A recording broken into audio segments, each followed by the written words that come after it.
General Hospital hints we might have a huge twist with this mystery boss storyline now that Anna Devane, Finola Hughes, has been kidnapped. Let's talk about who I suspect is involved.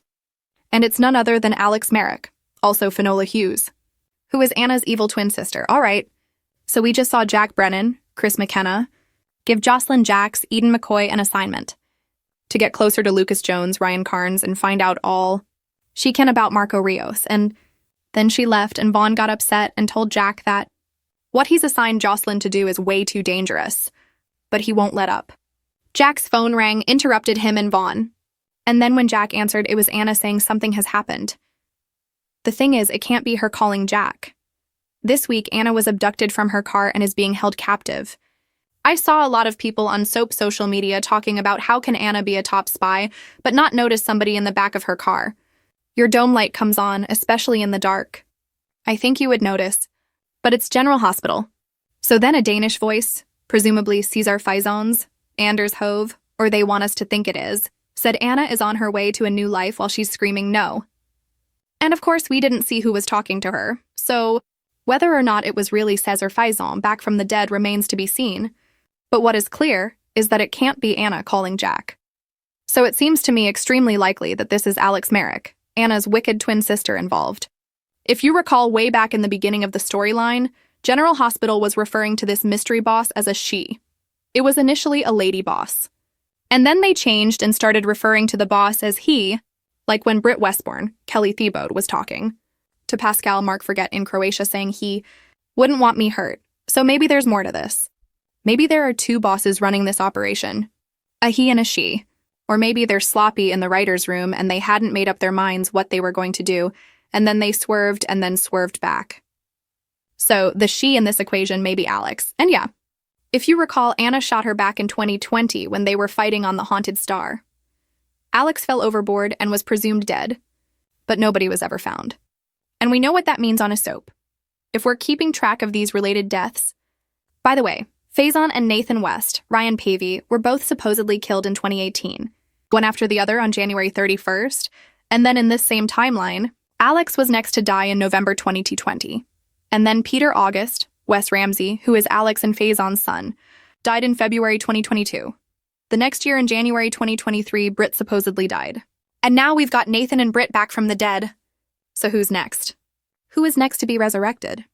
If you remember when Alex died, I never thought she was actually dead because she fell overboard into the cold water.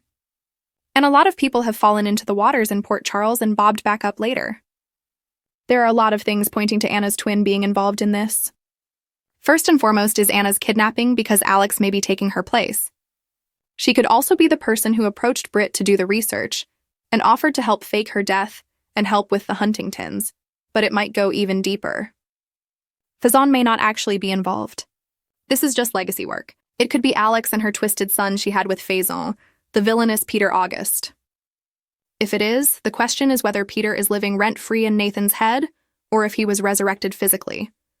Peter could easily be Alex's secret partner because the WSB took Peter's body right after Anna sat there and watched him die instead of her, calling 911 to get Peter help to save him. The ISB is shady, and back then Victor Cassadine, Charles Shaughnessy, and other dodgy people were running it.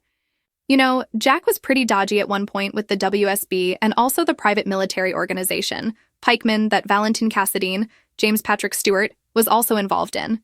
So yeah, they could have carted Peter off and revived him.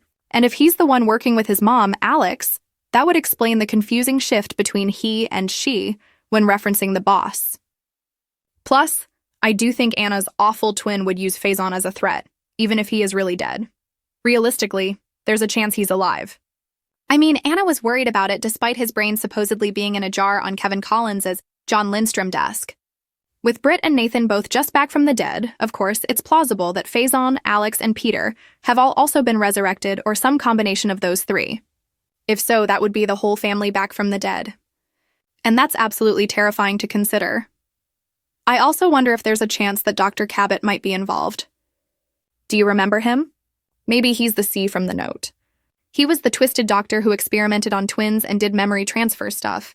Anna and Alex were two of his subjects. That's why Anna thought she had given birth to Peter. because Alex's night with Faison memories and the giving birth to Peter memories had been implanted in Anna's head. Kevin and Ryan Chamberlain, John Lindstrom, were also two of Cabot's subjects, and the Twisted Doc also did the memory transfer, putting Drew Kane Quartermain, Cameron Matheson's memories into Franco, Roger Howarth's head, but he was busted for doing that. And Cabot was arrested and sent to Steinmauer, which of course Valentine has been there. We've had a lot of these people in play that have all been at Steinmauer. So maybe Alex and Peter used Cabot to implant Faison's or Peter's memories into Nathan's head, and that body that's running around may have more than one person inside of it. Cabot proved with the Franco and Drew memory transfer that he could do the memory thing even when it's not with twins. His research started with twins, but it didn't stop there. So now we've got Nathan back, who seems on and off like himself. Britt seems to know why. She seems wary of Nathan. She is not spending time with her long-lost brother, like you would think a sister would who was thrilled that their brother had been resurrected because Britt did love Nathan. So how she's reacting now is very strange. And all of a sudden, we've got Valentin back on the canvas, and Alex had a thing for Valentin way back when before his physical transformation, all those surgeries. Remember, he was hunched and he was crippled. Alex slept with Valentin way back then, pretending to be Anna. And Valentin was really hurt when he found out it was Alex that he was with and not Anna. And Alex not only had a fixation on Valentin, but also Faison.